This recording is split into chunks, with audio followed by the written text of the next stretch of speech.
Hey guys, welcome back to the channel. We're continuing in more Tyrion Cuthbert. Last time, we continued investigating, learned that also no one liked Bellwether, but more importantly, Wallace isn't the only person who knows necromancy. There's someone else. And some people who, found the body have been very, very sus. So, let's continue. Because now we are hitting the trial. It was time for the trial and my heart was thundering like against my chest like a drum.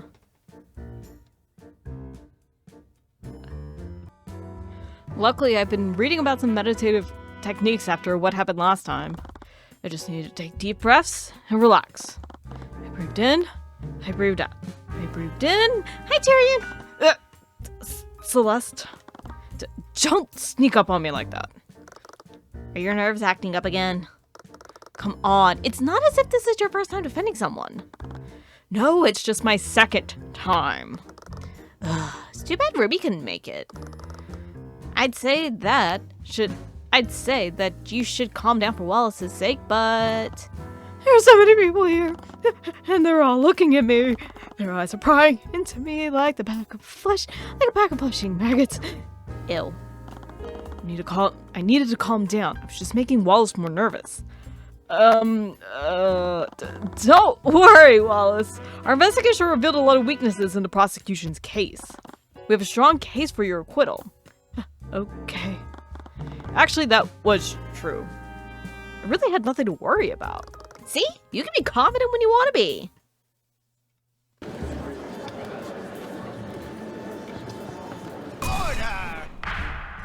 It's so nice when sometimes they do the voicing for me. It's in like 2 lines, but it's better than nothing. Court is now in session for the trial of Wallace Nightgrave. The prosecution is ready, Your Honor. The defense is also ready. Very well, Professor Steelwing, could you please list the charges?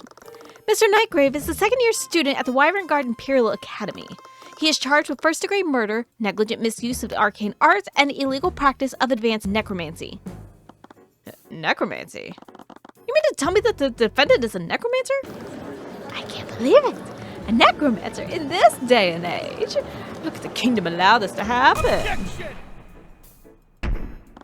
Your Honor, I would like to remind the court that they are obligated to judge my client objectively. Of course, but one can easily see it from the list of charges. Necromancy plays a large role in the charges. Indeed.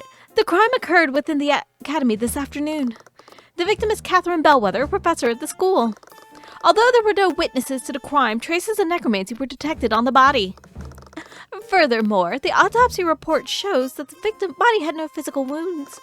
Necromancy is the only type of magic that can harm an individual without physically wounding them. Additionally, an alchemist report shows no sign of poison or disease. One could only conclude that a necromancer had committed the crime. I really have messed up I need to figure out a straight voice for art. I see. As many of you know, the practice of advanced necromancy is outlawed in the kingdom of Wyverngard. Aside from the defendant, no other student has learned advanced necrotic magic. As such, the defendant was the only mage in the building capable of committing the murder. I see, that certainly is compelling evidence. To properly present our case, the prosecution would like to call Commander Orem White to the stand. Oh no, he goofed up.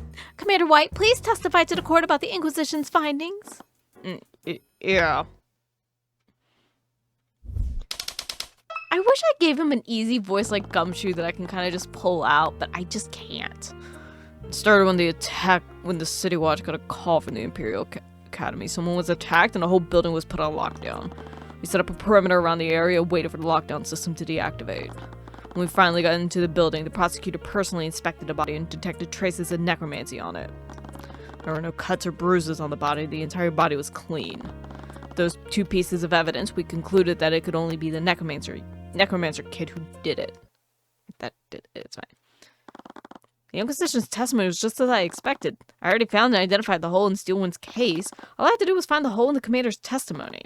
Mr. Cuthbert, you may begin your cross-examination. I'm glad that he, stares up. I don't know what he's staring at, but instead of staring directly at us, because one time he did was creepy.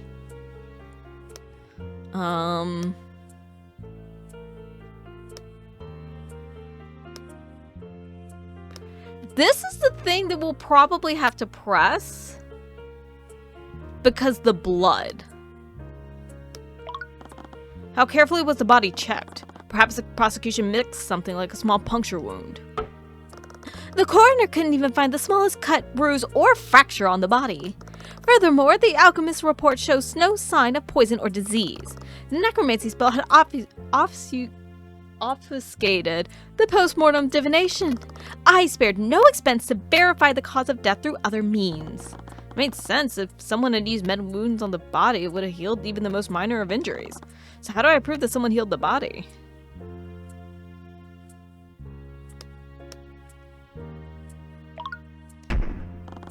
Why did the prosecutor inspect the body instead of the Inquisition? Well... Objection.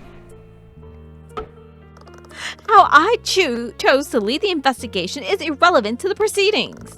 Or would you like to insinuate that I'm not as competent as Commander White? It's not a question of your competency, Steelwind. I just find your actions to be bizarre, given how you usually work.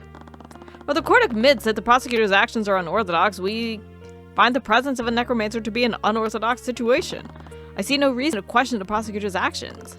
Thank you, Your Honor. And the prosecution believed that my client used necrotic blight?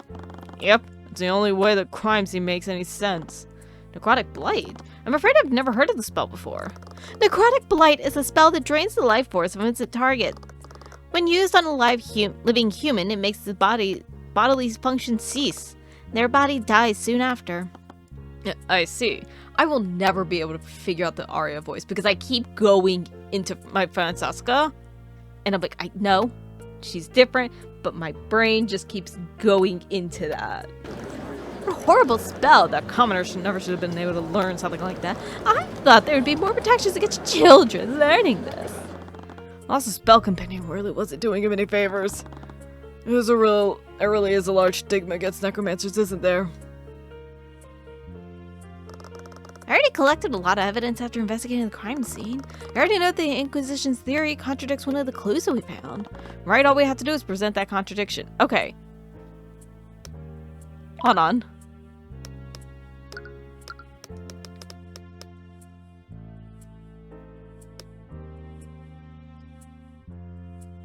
It's this. Okay.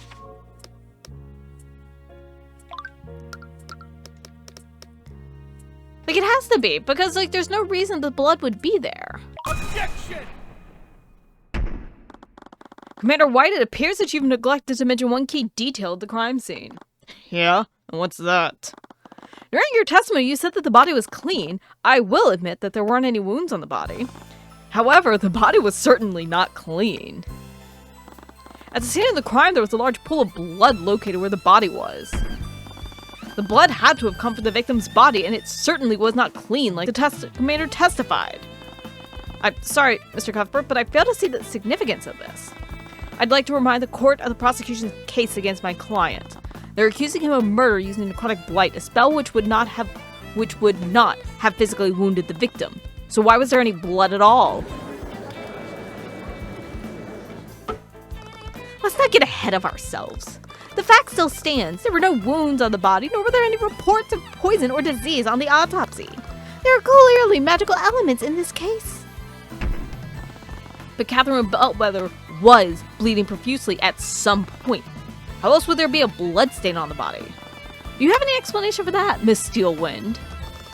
No, I'll admit that the prosecution doesn't have an explanation for that. And while I do find the circumstances questionable, all other evidence clearly points to the defendant. So tell me, Mr. Cuthbert, if the victim wasn't killed with necromancy, why was there a trace of it on the body? I'm glad you asked. I'd like to present a spell that could have left a trace of necromancy on the body.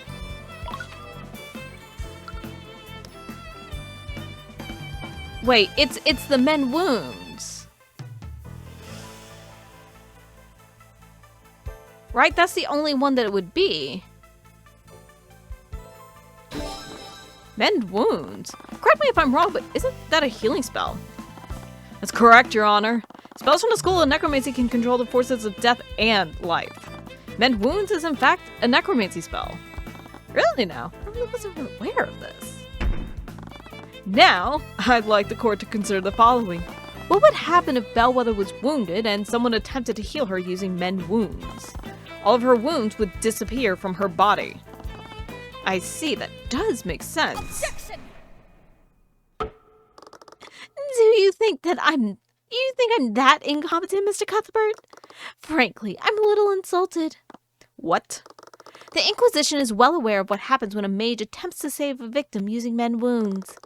The healers that arrive at the scene already confirmed that the victim was long dead. None of them attempted to heal her. Well, what if someone tried to heal her and didn't report it? Please, none of the healers would have anything to gain by doing so. In fact, as a necromancer, the defendant could have easily carried out the described scenario. He could have cast mend wounds on the victim after murdering her to confound the investigation. At the end of the day, the burden of proof was on us, but if I could prove someone else healed the body, I would only sever the only thread linking Wallace to the murder. Whoever this healer was, Valentina definitely knew her. Your Honor, I would admit that I don't have any evidence to support my theory. However, I do believe we can bring it to light. There may have been two people that witnessed someone cast magic on the body. Valentina and Valerianas, the sisters who discovered the body. This is nonsense. We've already questioned those two witnesses extensively. If they had witnessed something like that, it would have come up in their testimony. If that's true, the courts have nothing to lose by hearing their testimonies. Very well. If you're so confident, let's hear her testimony. Since the prosecution has no objections, if this line of questioning leads nowhere, however, I see no reason to further prolong this trial. Of course, Your Honor.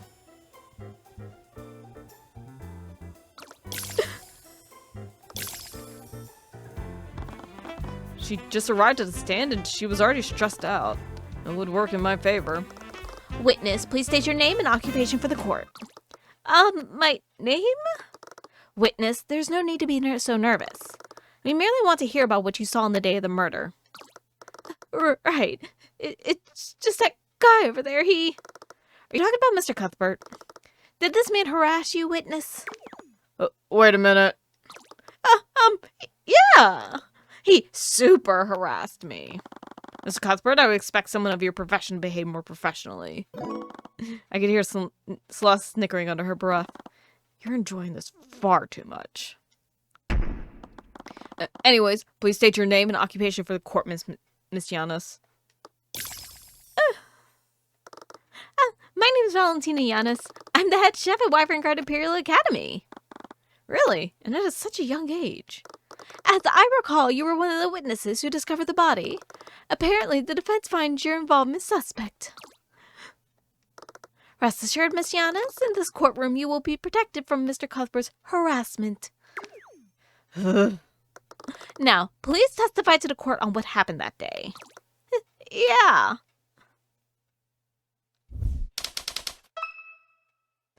I was walking with my sister in the West Wing when we noticed something in a nearby classroom. We looked over to see what it was. That's when we saw Miss Bellwether bleeding on the ground. My sister tried her best to help her, but the professor had already lost a lot of blood. When my sister did that, I used an emergency communication device to call for help.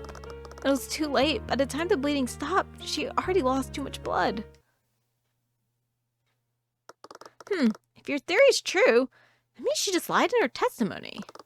She's holding something back. She definitely saw more than she's letting on. I mean, at the very least, that proves she was actively bleeding, which means she had wounds, which means that her sister would have covered them up, if we're not even including the fact that she was dying in the process. She need to prove that somehow. Mr. Cuthbert, you may begin your cross-examination. That's kind of the main thing that I want to press.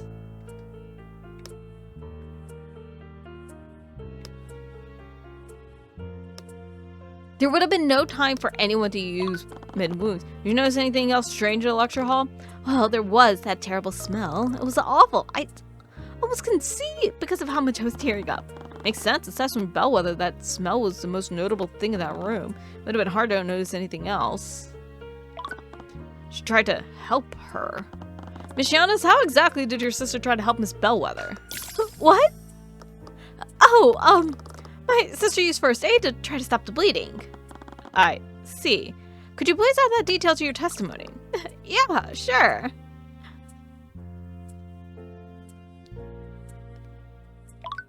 She wouldn't have been bleeding because there were no wounds. Where is the autopsy report? Wait, there's illusion magic too?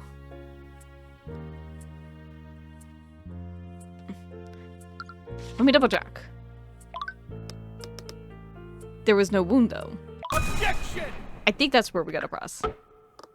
Witness? What is the meaning of this? Why are you looking at me like that? Maybe I can elaborate, Miss Giannis. You weren't present in the gallery earlier, were you? No, I was waiting in the lobby.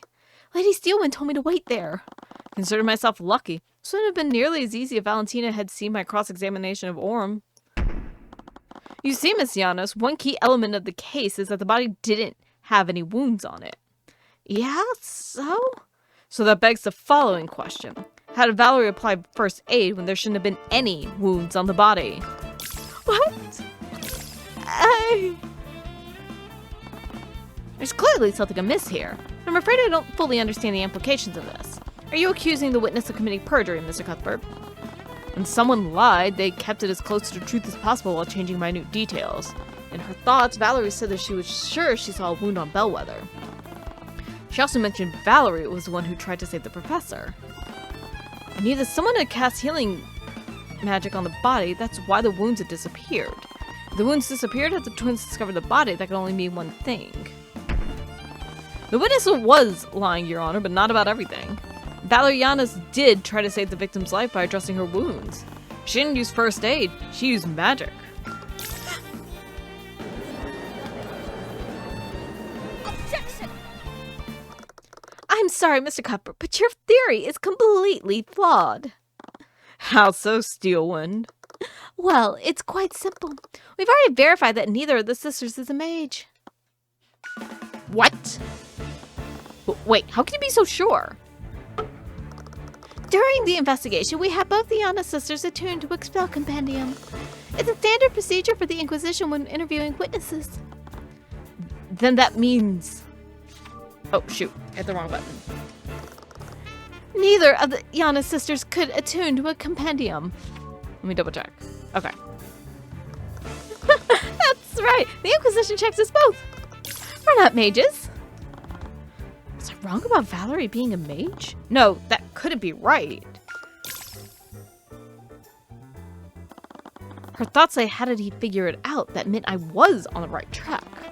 Valerie had to be the mage I was looking for. Celeste, is it possible for a mage to hold a spell compendium and avoid attuning to it? Wait. They're sisters. They're identical. They would not have realized if it was Valentina both times instead of Valentina and Valerie. I almost said Valerie because when I'm filming this, because I'm filming this late, more last minute than I would like. The 7.0 live stream just went out earlier today. No, it just needs to be on their person. When I was arrested, the Inquisition also made me attune to one of their spell compendiums. They were really careful to make sure I did the attunement correctly. But if they're twins, would they know?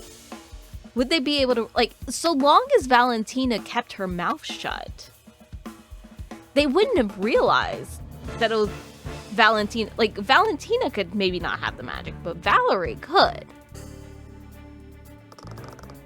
There's no way a mage could avoid it with them watching you. Alright, Commander White may have been negligent sometimes, but he wasn't that careless. Now, if you're done, I believe you've exhausted all your options. Wait, I'm still not done cross-examining this witness. What could you possibly hope to glean from her testimony? Valentina was stressed out enough to see her thoughts. I couldn't exactly say that I was planning to read her mind, and at this point, I felt like I was already testing the judge's patience. There's one key element of her testimony that the court is overlooking. I have a right as an attorney to complete my cross-examination. Your Honor, the defense is clearly trying to buy time. I may be I might be compelled to agree with you. However, I'll also admit that some elements of the witness's testimony are quite peculiar. I will allow the defense to continue their cross-examination. That was close. And note that this is your last chance, Mr. Cuthbert. If you produce nothing substantial with your questioning, I will pass my verdict. Of course, Your Honor. Alright, it was all or nothing. If I couldn't find anything by reading her mind, this whole case was finished. Witness, please give your testimony once more. Okay. Is this gonna be a different testimony? Like I said, my sister and I saw Miss Bellwether bleeding on the ground. We rushed over to get her. Now that you mention it, I don't know if I saw any wounds, but I definitely saw the blood. My sister tried to save her, but she didn't use any magic. We're not mages. Both of us held the books that they gave us. The commander was watching us the whole time. I was right. They did the twin thing. What are you gonna do? They're pretty hard proof that Valerie isn't a mage. Valerie is the mage we're looking for, I'm sure of it. I'm not sure why they felt the need to lie to the Inquisition. And more importantly, how did they trick the Inquisition? They're twins. Okay. Oh, we have a different thing.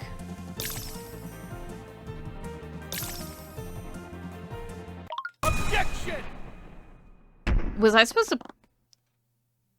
Hold on. I might have messed that up. No, because I'm also like...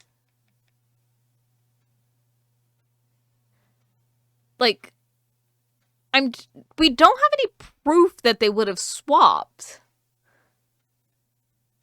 Because Valentina's the one on.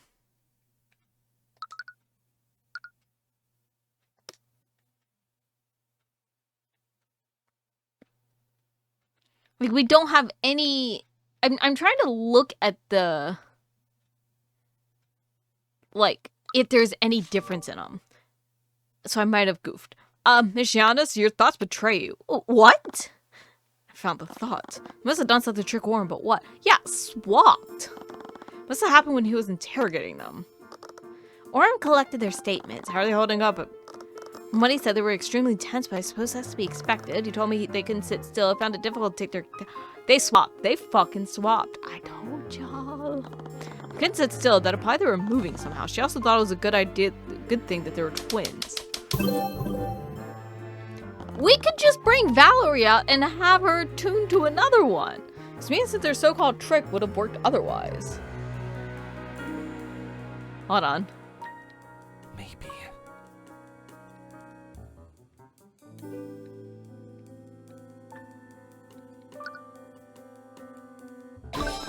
Of course, they switched places. Valentina attuned to the first spell compendium, and she pretended to be Valerie to attune to the second one. They even wear the same uniform. No wonder Commander White couldn't tell the difference between them. Miss Giannis, there's something I want to confirm. During the investigation, both you and Valerie attuned to a spell compendium. Hey, yeah, the Knight watched us do it. And how did he have you do this? Did you both attune to those compendiums at the same time? Or did you attune one after another? What? I fail to see how this makes any difference, Mr. Cuthbert. Yes, I agree. The spell compendium would work regardless of what order they went in. You may not be aware of this, Your Honor, but Valentina and Valerianas are identical twins, which means that their physical appearances are nearly identical to each other. They also work in the same kitchen, which means they must have been wearing the same uniform during questioning. If Commander White didn't have them attuned at the same time, what would stop the twins from switching places with each other? Objection! This is clearly nothing but baseless conjecture.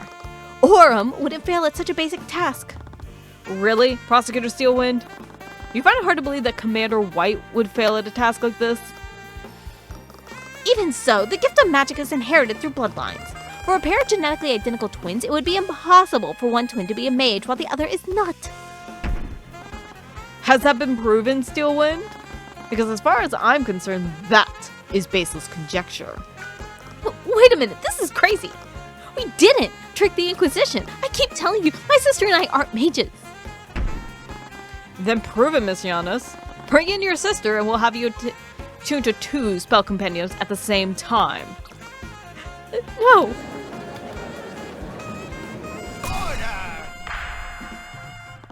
Order on the court. It's clear that we won't get anywhere unless we test the defense's theory. Bailiff, escort Valerianus to the stand and bring 2 unattuned spell compendiums.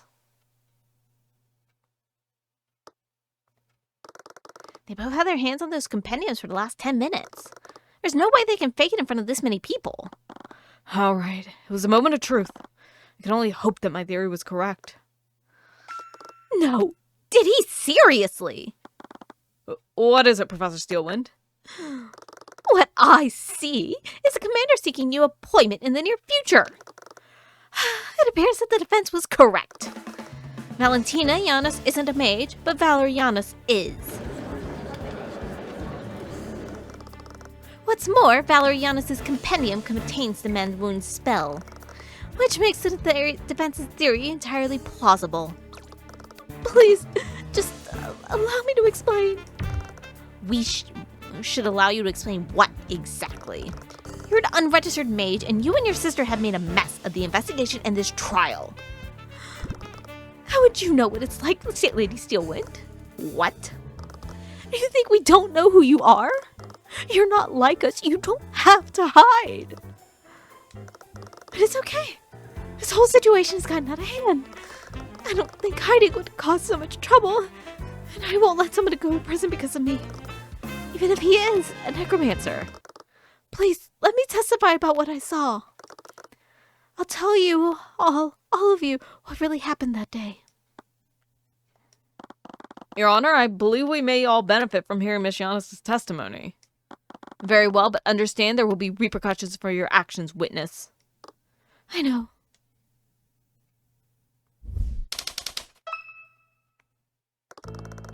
My sister and I were walking from the kitchen to the west exit. That's when I suddenly spotted the professor lying in a pool of blood in a nearby classroom. Valentina used a communication device to call for help while I tried to save her.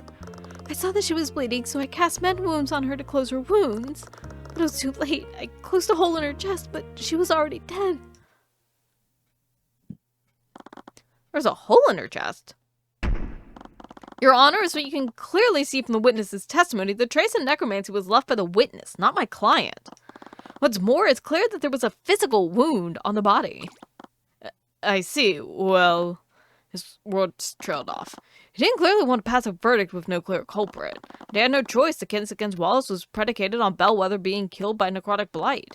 With Valerie's testimony, the prosecution didn't have a shred of evidence implicating him. Very well, the court sees no reason to prolong this trial. With these new developments, the court has no choice but to find Wallace Nightgrave. But what do you have? I believe the court is ignoring one key detail of the witness's testimony. And what would that be, Miss Steelwind? Well, let's re-examine the witness's testimony.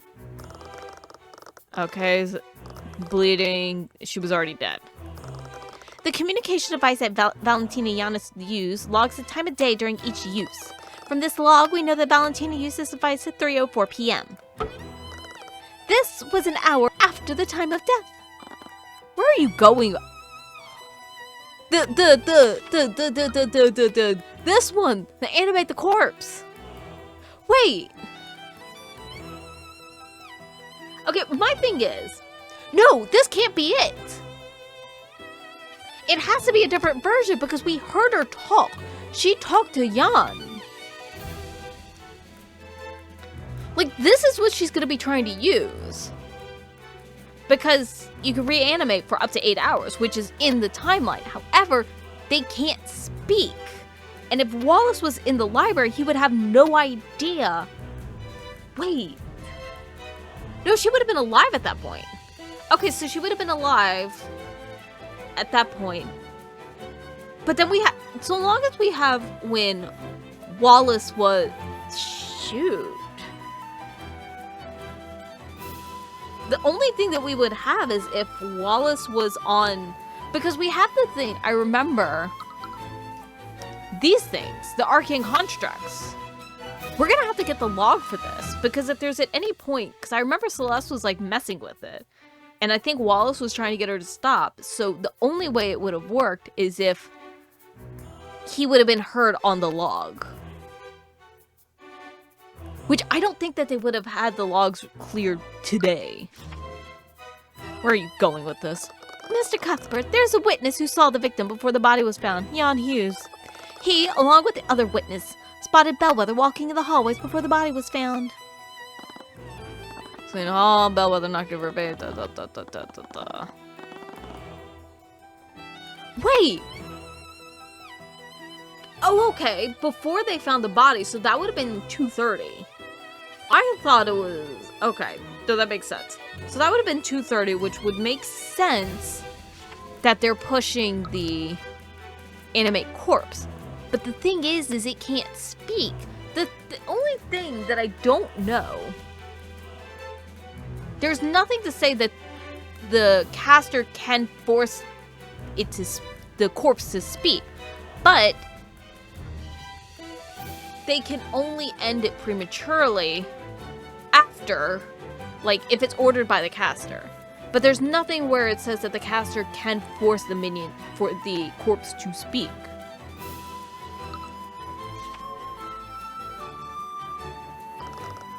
"20 to 30 minutes before the body was found. You see the discrepancy, Mr. Cuthbert?" Wait, that couldn't be right. Bellwether died more than an hour before the body was found. So how did Jan see her half an hour after her death? I wonder, Mr. Cuthbert, how could one make a dead body move and walk around? No. We didn't just arrest the defendant based on those traces of necromancy. We arrested him because only one person in that school could have reanimated her corpse. An undead created within the Imperial Academy. How reprehensible. Objection! That's ridiculous. She had a hole in her chest when the twins found her. Jan Hughes would have noticed that. Animate corpse stops the flow of blood, so she wouldn't have tracked the blood anywhere. The defendant is also proficient with illusion magic. He could have easily used an illusion spell to hide the undead Bellwether's wound. Wait a minute. Hold on. Shoot, we do have illusory disguise. And that's only an hour.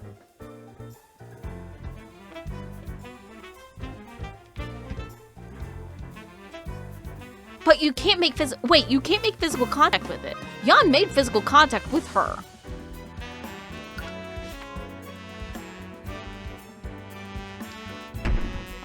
And another party could have easily used illusion magic to disguise themselves as a victim.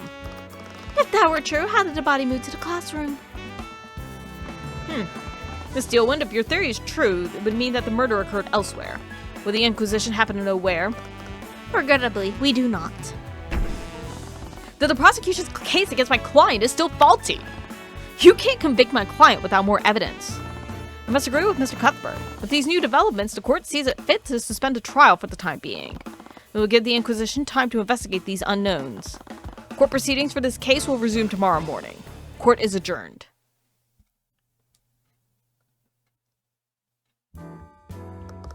Hey, are you feeling okay? The body was seen moving around after an hour after the death. Clearly wasn't Bellwether.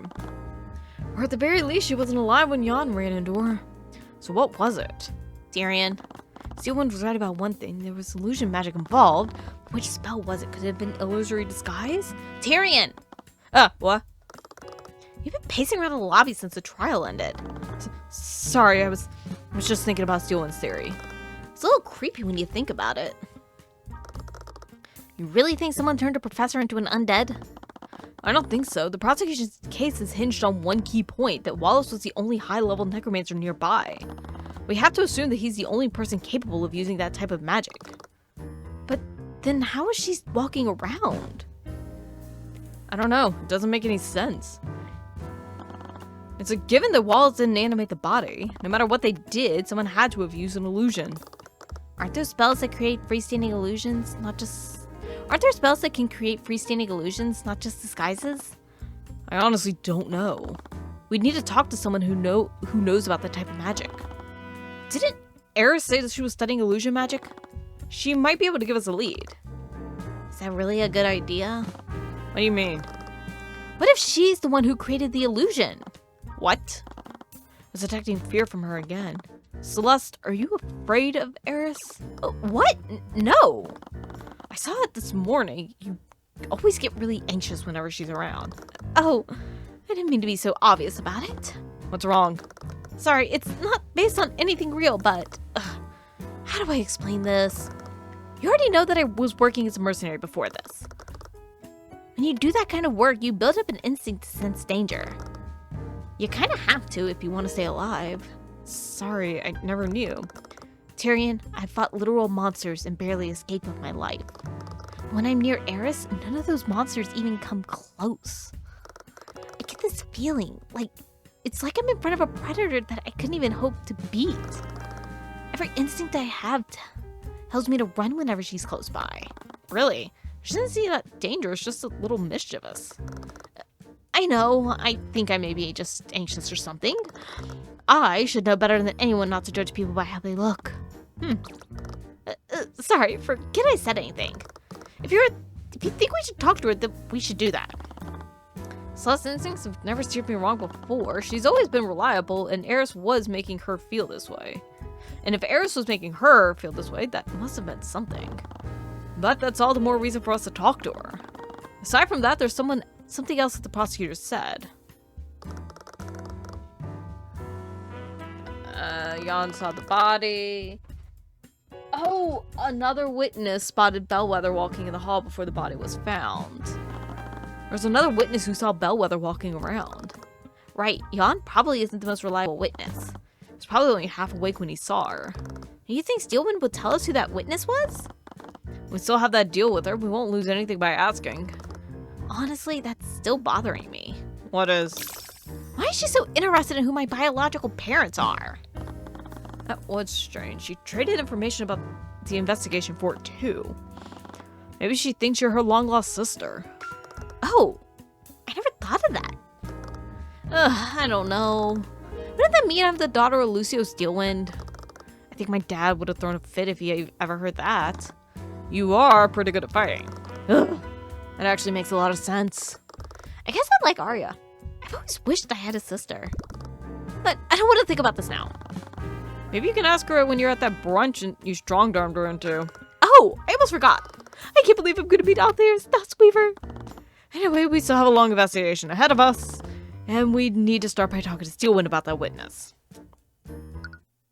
Even though this is a good spot to end, I want to keep going. Val, you're back. Where's the produce for tonight's dinner? The grocers all said someone already collected the deliveries. You think someone stole them? I bet word about the trial has gotten out already.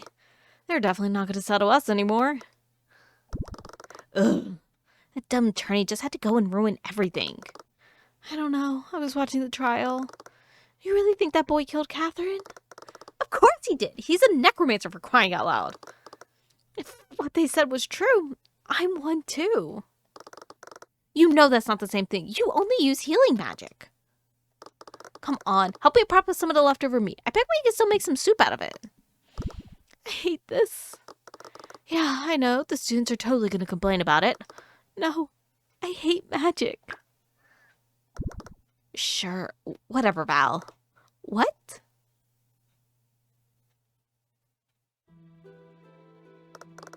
Tyrion, what are we doing here?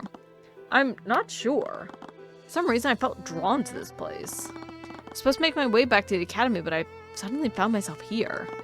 It was strange, but I couldn't even remember how we had arrived here. Wait, is that Eris? So let's point further into the cemetery. Eris was standing there in front of a gravestone.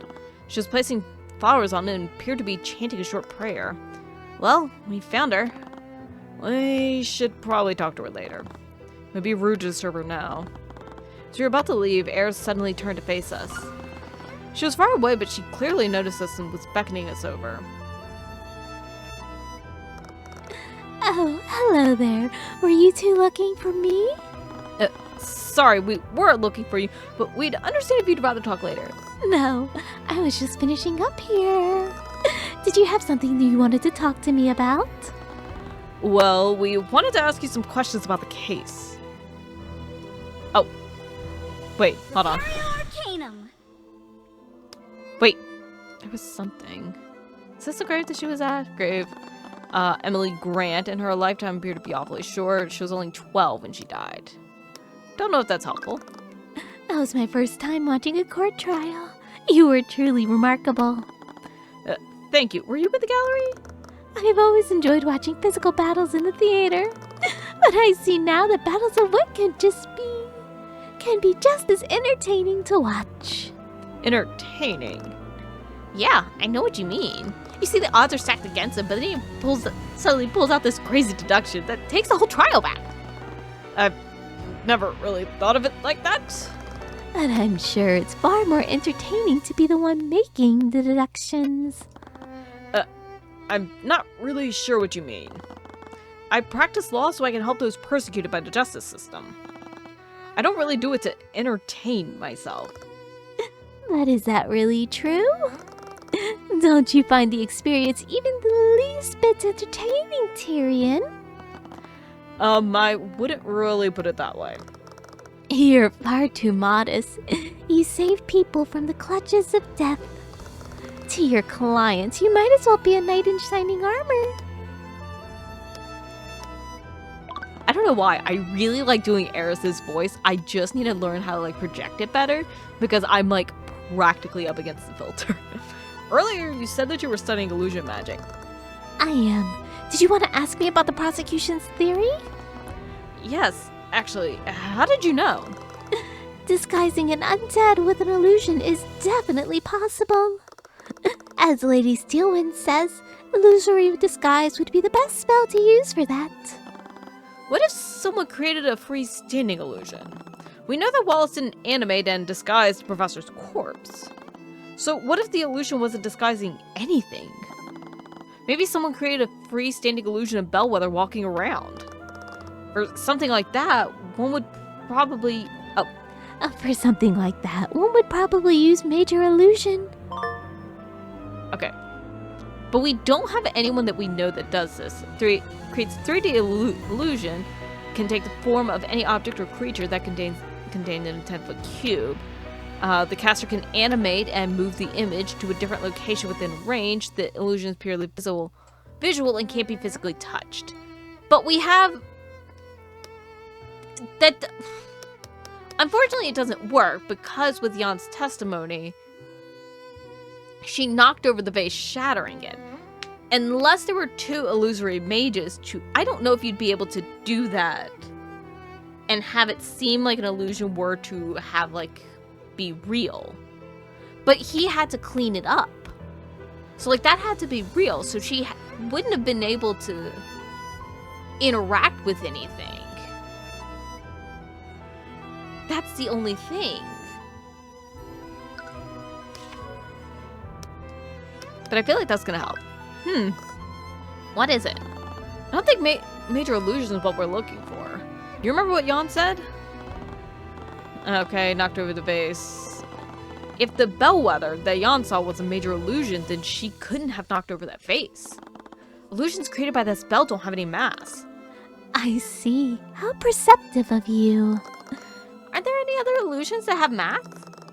No. All known illusion spells in Wyverngard can only recreate visual and auditory sensations. None of those spells can create something that someone can touch. So that means someone disguised something to make it look like Bellwether. Why the look of suspicion, Celeste? Sorry, I wasn't... Calm yourself. I was only joking. I don't blame you for considering every possibility. In fact, I'm flattered you think I'm capable of pulling off such an elaborate ruse. Anyway, this does tell us one important thing. What's that? The bellwether that Jan saw had a physical mass to it. It wasn't a freestanding illusion. It was someone disguised as her. There had to be a physicality. It's quite a shame, isn't it? Eris looked pensively towards the gravestone. The name on it, Emily Grant, and her lifetime appeared to have been awfully short. She was only 12 when she died. Sorry for interrupting you. Was she someone you knew? I'm actually here on Wallace's behalf. Wallace knew her? Wallace joined the academy as part of a program run by Headmaster Edmund. At the time, the headmaster was reaching out to mages among the common folk. He had started a program to admit them to the academy through a scholarship program. Both Emily and Wallace were among those mages. Wow, that must have been an amazing opportunity for them. The truth is, neither of them actually cared about learning magic. The real problem was that Emily had a deadly illness. She and Wallace were poor orphans, and they obviously didn't have the resources to treat it. But if they enrolled in the academy... The academy would be obligated to give her medical treatment. The Imperial Academy teaches the best mages in the kingdom. They thought that curing her illness would be an easy task for the academy's healers. But they were mistaken, I'm afraid. I'm sure you know this by now, but healing spells can only treat wounds. They can't cure illnesses. Emily's condition only got worse over the years, and eventually she succumbed to her illness. Wallace was furious. He didn't understand why the kingdom was outlawing magic that could save lives. And that's why he decided to learn it himself. Yes, the headmaster was inspired by Wallace's resolve. He gave him access to the academy's forbidden tomes of necromancy. And with the headmaster's guidance, Wallace learned the spells that he knows today. So that's why. It was supposed to stay a secret between him and the headmaster. I'm sure you know how that turned out. Hold on! I'm not even kidding. I kind of want to pause the recording and go back and see what it says. I really do, because unfortunately I can't view it while it's still recording. I'm sure y'all can do it, and that might be interesting to go back and see that split frame. Because you can't find it here. Every time she does it, I'm not paying quick enough attention. But fortunately, because I'm recording, I'm able to see it. But I'm sure you know how that turned out.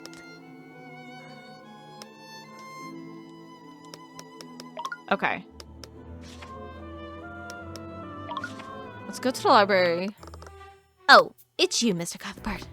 Steelwind, what are you doing here? Once again, came across Steelwind. Yesterday, she was the only one in the room. She was seriously carrying out the investigation alone here? Searching classroom was one thing, but searching this entire library seemed a little ridiculous. After what happened at trial yesterday, I decided it would be best to start my investigation here. Wallace was in the library for the entire morning, and she was insistent that he did it. This would probably be the best place. Actually, since I have you here, have you seen Eris Ilmater anywhere? It's my understanding that you're both acquainted with each other. Eris, what do you want with her? It's not for anything serious, mind you. It's just that Opa Command lost her spell compendium.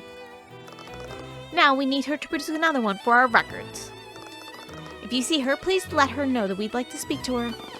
I saw her earlier in the cemetery nearby, but I have no idea where she is now. Once again, I have to compensate for that idiot's mistakes. Anyway, I was wondering if I could ask you some questions about the case? Very well. I suppose I still need to honor our deal from earlier. I'll start with the witness and then we'll go with the leads. During the trial, you mentioned that another witness saw Bellwether walking around yesterday. Who is this person? Why haven't they been called to testify? I'm sorry, but I can't tell you that. Steelwind's posture tightened. Something was making her uneasy. You've been pretty transparent with your investigation so far. I have no obligation to justify myself to you. Nor do I have any obligation to help the opposition. Didn't we have a deal? Hiding information doesn't seem exactly fair to us. I believe I've given you plenty of information already. So regardless of what I said, the answer is still no.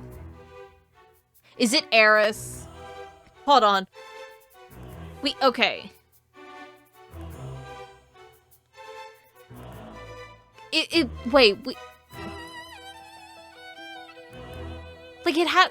has to be one of the... Wait, what about the tarot one?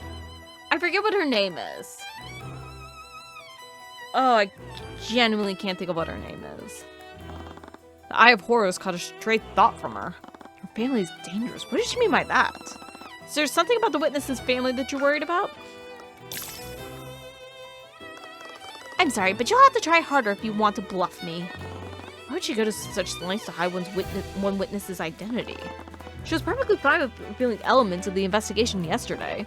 Maybe I need to try looking somewhere else. Have you had any luck finding the scene of the crime? Unfortunately, I haven't.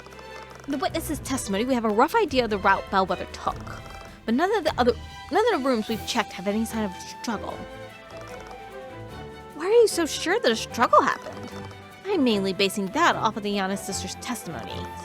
Valerie, in particular, noticed that the bleeding came from a wound in her chest. Regrettably, the body's wounds were mended, so we can't determine what kind of weapon the murderer used. Don't y'all have a way of undoing magic? Like, I'm just asking. Arcane. Do you have anything to give us? You have nothing. Wait, how do I do this again? Oh, I think we need more. Okay. Let's go find more stuff. I guess we're going to the lockers. Spent some time wandering through the academy. That's when we overheard a conversation from a nearby room.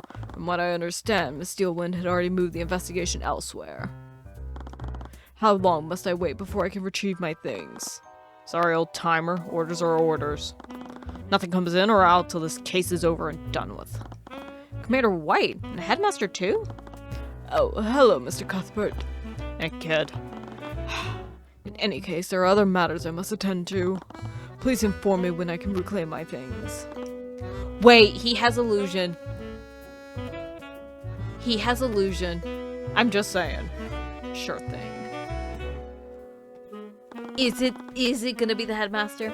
Looked like Commander White was standing guard in front of his locker room. Didn't look like he wasn't conducting any sort of investigation. Is he here on Steelwind's orders? Maybe able to tell us who the secret witness was.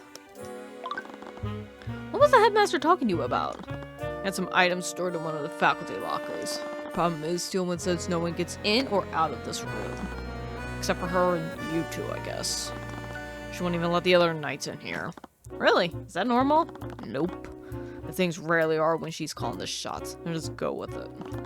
Why would she give me access to the crime scene if she wasn't even letting the knights in? I'll take it. I don't know what her deal is, but she's been acting strange lately. She's been really paranoid, that girl. Frankly, I can't tell what's going through her head. You mentioned that the prosecutor had been paranoid lately? You think it has something to do with this case? Nah, it started way before that. Lately, she's been using the Inquisition to investigate a lot of non-magical homicides. What? Wouldn't it be easier to work with the relevant law enforcement for that? I don't know why, but she's convinced these cases have magic involved. Every time we scan one of those crime scenes, nothing turns up. I gotta say though, if it weren't for the scans, I might actually agree with her. Why do you say that? Those homicides, I've never seen anything like them. They're probably some of the most screwed up cases I've ever handled, and I've seen some things. For one of those cases, we had ourselves a disgruntled spouse.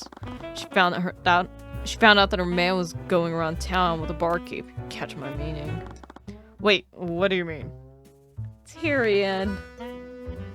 You stupid, stupid naive child. They're making them beasts with two bags. What? He was two-timing her. I don't know this lingo Orem. Oh my god, he was a married man having sex with another woman, Tyrion. Oh, okay. Anyways, you know what the spouse does? She stalks a poor woman. Started leaving threatening notes all around where she worked. Barkeep told the city watch all about what was happening. No matter how much they staked out the tavern, they could never catch her. One day, the barkeep arrives home.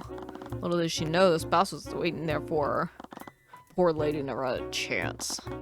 Then to hide the whole thing together, the spouse waits for her husband to get home. She cooks him a big meat pie using the barkeep's remains. Sweeney Todd! Sweeney Todd!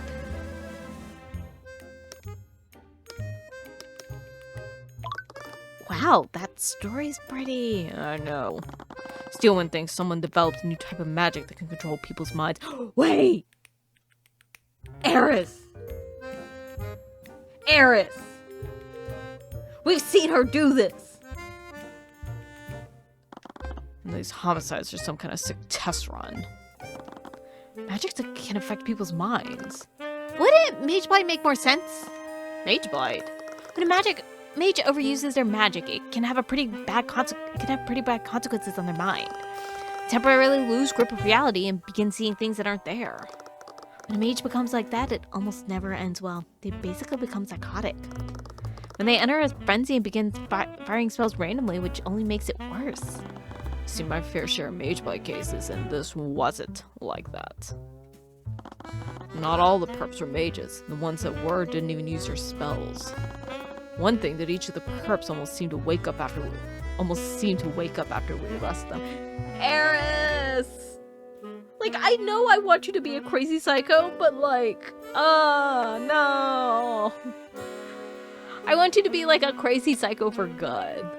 Like embrace your inner Lowhead, not your inner Dottore. All of them said things like it wasn't me, or I didn't have a choice. I didn't have a choice? What could that mean? I doubt it means anything. Sometimes people can't face the things they've done. So you just say you had no control then and take responsibility. That has to be connected back to Eris, though. Because she's the only one.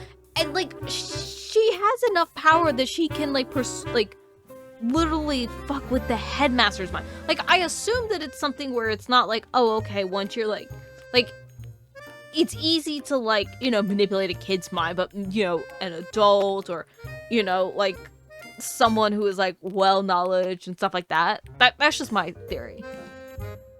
I wonder if I can mislead the commander into revealing who the secret witness is. During the trial, Steelman mentioned someone other than Jan Hughes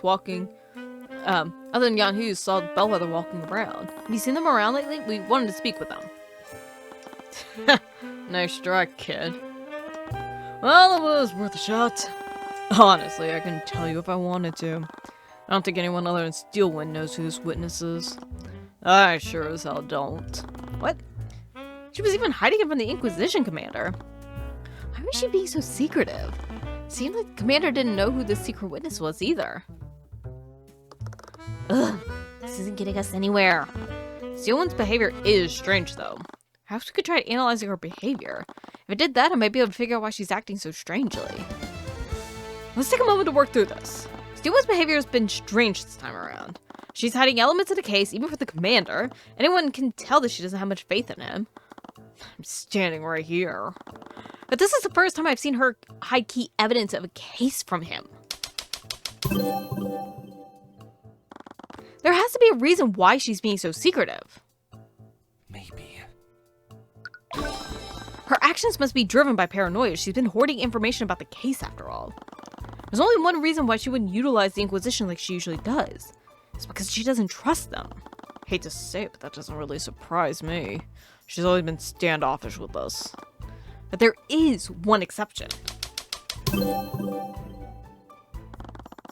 There are individuals whom she's trusted more than the Inquisition during this case. Maybe. Us. Where are we? There we are. She's let us investigate the crime scenes without any restrictions. Yeah, I didn't notice that until now.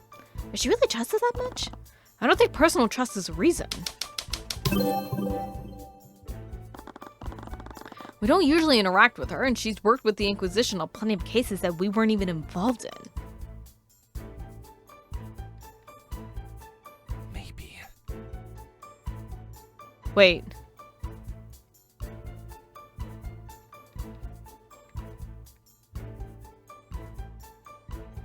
What Wait, if... we aren't...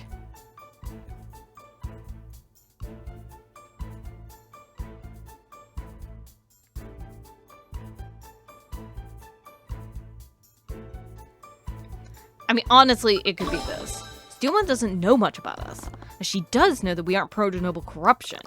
Right, you did just indict a noble last week. Meanwhile, the Inquisition usually bends to nobility's whims. Can't argue with you there.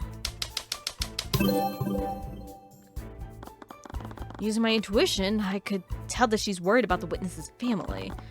And if she's worried about corruption of the nobility, that can mean only one thing.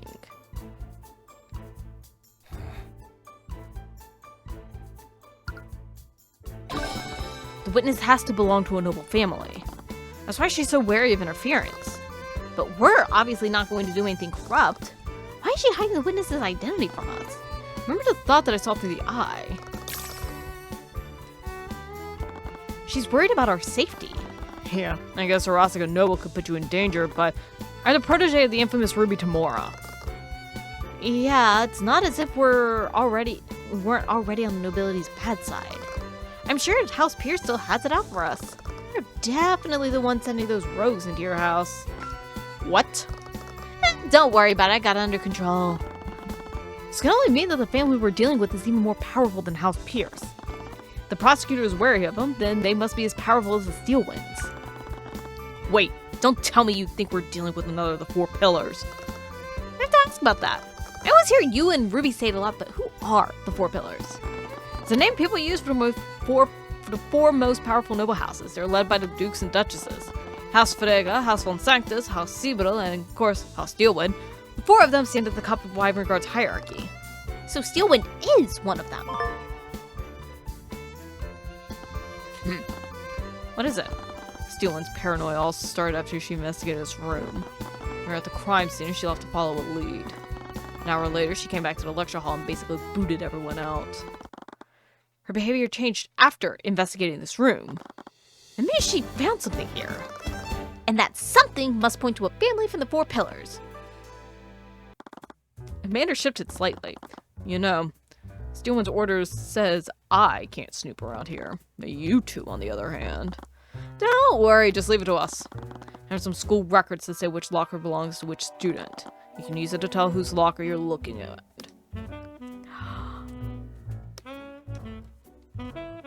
Can we get the paperwork? Oh, there's an arcane construct in the back here. It's probably here today to students. Anyways, I don't think it's relevant to our investigation. Just in case, I make a note of it in maroon stone. Use the legend the commander gave me and look carefully across the list to find the names of some notable students. Let's start here. Open a locker with Warren Sybil's ID number. Inside, I find some textbooks and a neatly stacked deck of tarot cards. Oh, it's like those cards that fortune tellers use. I wonder if the student studies divination magic. Anyways, I don't think it's related to the case. Use the legend the commander gave me. Inside, I found several bottles of some kind of transparent lotion. There's a little bit of lotion in here, and also a distinct smell. Oh. I wonder why a student would need this much lotion.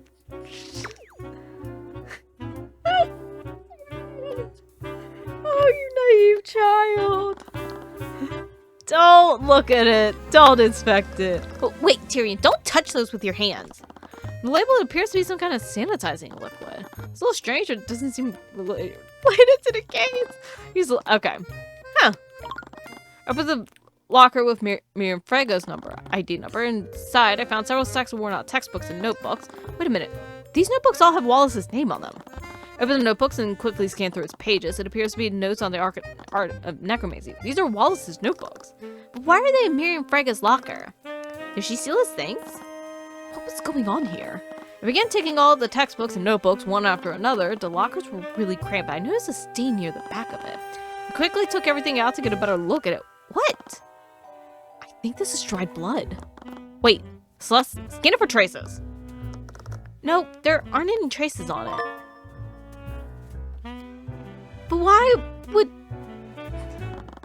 These are like... Okay. Wallace's ID number. Inside, I found a bottle of fragrant liquid and something that looks like a makeup kit. That was Wallace's locker. Because they did the thing where they switched the stuff. Huh? Why does Wallace have this stuff? Did seem strange, but it wasn't my place to judge. You should take a look through the other lockers. We've already looked. So Wallace's locker has the blood in it. We've found a few things, but I can't really make sense of any of it. Try looking at it from the prosecutor's perspective. Steelwind found something in one of the lockers. And whatever it was, it made her extremely paranoid. Maybe. I found some insanely suspicious things in Frega's locker. It had Wallace's notebooks and even some blood. That blood is certainly strange. It implies that something bloody was stored in there. It could only be the murder weapon. You think someone stole it? No, actually. I think it was Steelwind who took it. Oh, right. Aura mentioned that she investigated this room. She must have taken the murder weapon as evidence. But with that said, there's something else strange about Miriam Frega's locker. It had a lot of Wallace's possessions. It's possible that she really did steal these items from him, but it's more likely that this locker isn't actually hers. Remember what Wallace told us before? Yeah, they would like switch the stuff. So someone switched the nameplates. That means this isn't Miriam Frega's locker. It's Wallace's. That would mean that the bloody object came from Wallace's locker. It appears so. But if that's true, why didn't Steelwind present the bloody item during the trial? I proved that Bellwether was wounded before Valerie healed her. Wouldn't that have been the perfect time to present what she found? It was a bloody item found in the defendant's locker, after all. Right, that is weird. There's something more to it, but I wasn't seeing it. But what? I think we'll just have to ask Steelwind ourselves. And that will happen next episode. We have an idea that the witness is going to be from House Frega. It seems that she might not even have necessarily a connection with Wallace. It could have just been that she was also one of the people that, you know, they had like swapped stuff around. So I don't want to put too much merit into Miriam and Wallace having any sort of like, I don't want to say relationship, but like, you know, any sort of relations with each other. But I'm wondering if she had seen the stuff and then that's where she became the witness. I don't know. But we have more to do with The Walking Dead. I am intrigued. And we do need to go talk to Steelwind to get more info on who this mysterious witness is. And also maybe some more investigating to do. But that's going to be it for this episode. Hope you guys enjoyed. And I will see y'all next time.